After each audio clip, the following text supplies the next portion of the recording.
জানো তো, মাঝে মাঝে আমি যখন আমার জীবন থেকে সামান্য পরিমাণ সময়, সামান্য পরিমাণ অর্থ কারোর জন্য ব্যয় করি, তখন আমি আমার নিজেকে প্রশ্ন করি, আচ্ছা, আমি যার জন্য এত কিছু করতেছি সে আমাকে ভালোবাসে তো?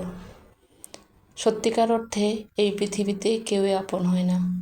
যে বাবা মায়ের সন্তান চলে যায়, শুধু সেই বাবা মাই বোঝে সন্তান হারানোর কষ্ট ঠিক কতটা। আর যে সন্তানের বাবা মা চলে যায়, সেই সন্তানই বোঝে বাবা মা হারানোর কষ্ট কতটা। আর বাকি সমস্ত মানুষরা বসে থাকবে এক গাদা ভুল ত্রুটি নিয়ে, যেটাকে বলা হয় এই পৃথিবীর সবথেকে নির্লজ্জতম সমালোচনা। কে কেমন ছিল, কে কেমন তার বাবা মাকে ভালোবাসতো, কে কেমন তার বাবা মাকে শ্রদ্ধা করত, কে তার বাবা মায়ের জন্য কতটুকু কান্না করলো, কে তার বাবা মায়ের জন্য কী স্যাক্রিফাইস করলো সেই হিসাব করতে। কেউ এটা বুঝবে না তার ভিতরের কষ্টটা ঠিক কতটা।